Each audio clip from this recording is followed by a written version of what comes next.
Ahora.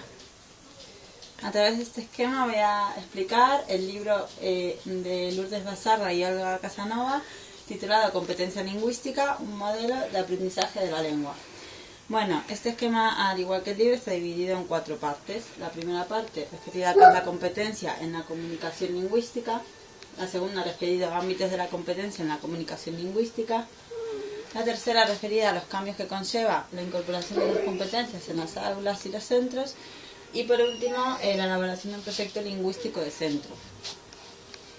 Bueno, en primer lugar, antes de referirnos a qué es la competencia en la comunicación lingüística, tenemos que hablar sobre la competencia. La competencia es la capacidad para efectuar tareas en un contexto determinado. Para ello es necesario movilizar actitudes, habilidades y conocimientos al mismo tiempo y de forma interrelacionada.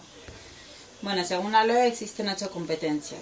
Las competencias serían en comunicación lingüística, que sería la habilidad para utilizar el lenguaje oral y escrito como instrumento de comunicación y aprendizaje. La segunda, la competencia matemática, que sería la habilidad para utilizar los números y sus operaciones básicas, los símbolos y las formas de expresión y razonamiento matemático para la resolución de problemas relacionados con la vida cotidiana y con el mundo laboral.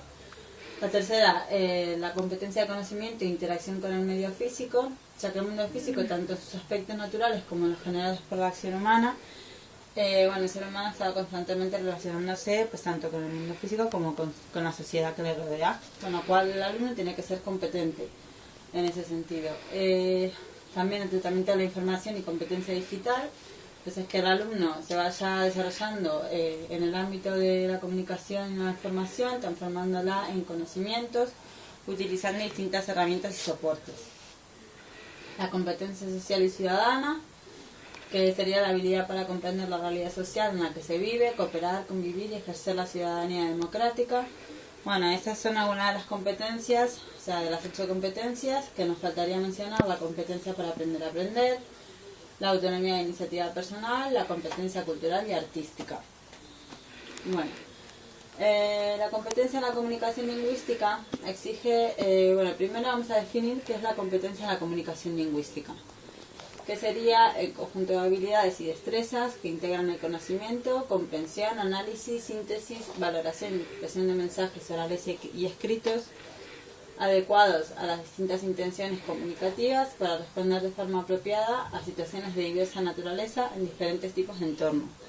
Bueno, el currículum de España, es decir, la Ley Orgánica de Educación, se refiere a una competencia integrada, mientras el currículum de la Unión Europea hace una distinción entre lengua materna y lengua extranjera. La competencia en la comunicación lingüística exige el desarrollo de los siguientes ámbitos: el uso de la lengua oral, la comprensión lectora, la composición de textos escritos y la competencia plurilingüe y pluricultural. A su vez, el desarrollo de esta competencia dio lugar a diferentes maneras de tratar la gramática y la literatura. La gramática deja de ser un fin en sí mismo y pasa a ser un instrumento para potenciar y mejorar la eficacia y riqueza en el uso del idioma, dominando su conocimiento.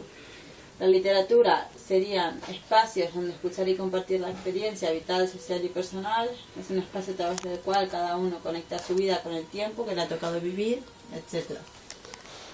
En cuanto a los ámbitos de la competencia en comunicación lingüística, esta sería la segunda parte del libro de Lourdes Basarra y Olga Casanova. La primera de ellas sería la competencia lectora. Definimos la competencia lectora como la habilidad para comprender y utilizar las formas lingüísticas requeridas por la sociedad y o valoradas por el individuo. A la vez tenemos los elementos del proceso lector, son 3: el propósito de la lectura, las clases de textos, que pueden ser continuos y discontinuos, el tipo de lector, y por último, en el momento de llevar a cabo una lectura, el ser humano lleva a cabo una serie de procesos cognitivos, como por ejemplo conectar ideas básicas, obtener una representación del significado global del texto, identificar la estructura textual, etc.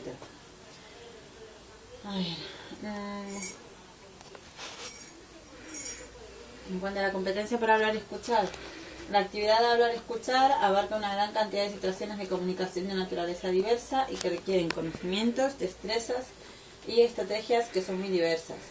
El objetivo fundamental de la didáctica de la lengua oral es lograr que los alumnos se expresen correctamente en los aspectos, tanto fonológico como morfosintáctico, léxico, semántico y social, y comprendan bien lo que escuchan, creando actitudes adecuadas que faciliten una nueva comunicación. Bueno, podríamos mencionar otras cosas dentro de la competencia para hablar y escuchar, pero bueno, lo voy a dejar. Vamos a pasar a la competencia en composición de textos. La competencia en composición de textos. Debemos tener una competencia en el uso de la escritura. Esta es la capacidad para componer los textos escritos requeridos en los diversos ámbitos de la actividad social, es decir, para desarrollar y comunicar el conocimiento, para participar en la vida social y para satisfacer las necesidades personales. Bueno, Fons hace una definición de lo que es escribir y después se refiere al término de lectoescritura. Para él, escribir es el proceso mediante el cual se produce el texto escrito. Bueno, esta es una habilidad motriz también según Vygotsky. Y este proceso lleva a cabo 3 acciones: la planificación, la escritura del texto y, por último, la revisión. Bueno, y también se refiere a la lectoescritura como una misma actividad en 2 fases, lo que es leer y escribir. Bueno, leer y escribir están interrelacionados porque hacen referencia a un mismo hecho que es el objeto de conocimiento. El texto escrito entendido como un sistema de representación gráfica del lenguaje. Bueno, y por último, dentro de los ámbitos de la competencia en comunicación lingüística tenemos la competencia plurilingüe y pluricultural. Bueno, tenemos que decir que existe una gran diversidad lingüística en las aulas, que nos encontramos hoy en día con diferentes niños de diferentes países y pueden estar en las siguientes situaciones: que sean alumnos con la misma lengua que la lengua de instrucción, que sean alumnos que hablen castellano pero que deben aprender una lengua cooficial, que sean alumnos cuya lengua de instrucción es el castellano pero su lengua oficial es otra, etc. Vale, actualmente esta diversidad en todas las clases se vive como un problema, pero en lugar de vivirlo como un problema deberíamos vivirlo como una riqueza lingüística, ya que se están aportando distintos aspectos culturales de otras culturas. Bueno, es un instrumento para que el profesorado desarrolle esa competencia plurilingüe. Vale, ese es el portfolio, que se puede dividir en distintas partes. El pasaporte de lenguas, que sería como una certificación de los diplomas obtenidos en el momento de estudiar esa lengua. La biografía lingüística, en la que la persona que está aprendiendo la lengua cuenta todas las experiencias personales. Y el dossier, que sería material que muestra los logros de quien aprende. Bueno, a continuación voy a referirme a los cambios que conlleva para las aulas y los centros el cambio de la competencia en la comunicación lingüística. En primer lugar, en cuanto a la competencia lingüística, se exige un nuevo perfil del profesorado. Bueno, en cuanto al ámbito personal, se quiere de que el profesor sea que se comprometa con la vida y con las personas, que tenga un pensamiento crítico, coraje, estrategia y optimismo. En cuanto a las habilidades lingüísticas, se requiere que sea un buen hablante, eficaz y apasionado contador, buen escuchador, inquieto y desasogante preguntador, lector y escritor eficaz. Bueno, profesionalmente se requiere que sea un profesional en el aprendizaje de la lengua y esta persona debe tener sentido de equipo y de proyecto.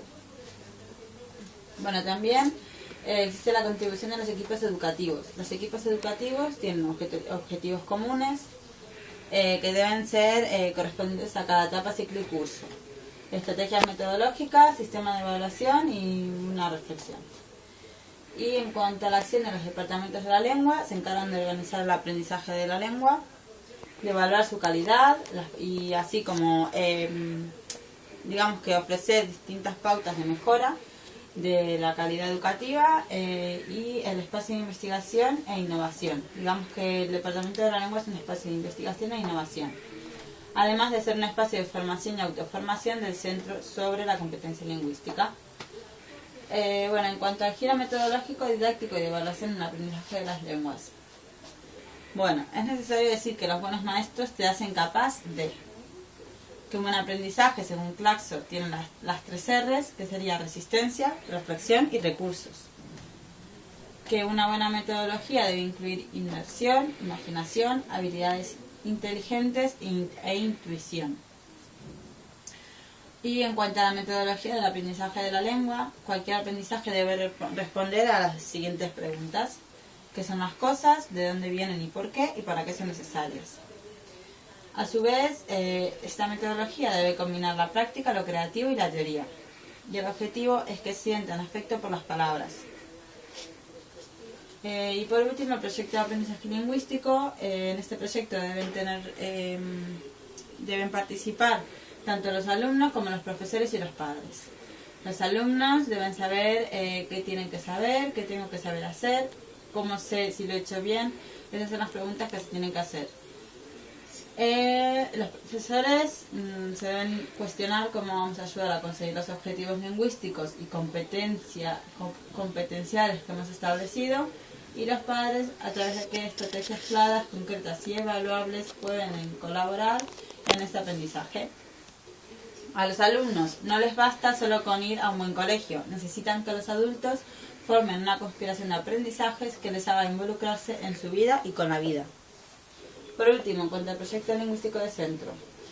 Bueno, en este punto la autora trata tanto la didáctica de la lengua y la literatura como disciplina científica reciente, el proceso de consolidación de la didáctica de la lengua y la literatura, que tiene lugar a partir de la década 80, el avance de estudios específicos de la disciplina consolidó el espacio autónomo de el desarrollo de la lengua y la literatura, y le ha permitido como disciplina científica que atiende a saberes, habilidades, competencias, saberes operativos, enfoques y metodologías, etc.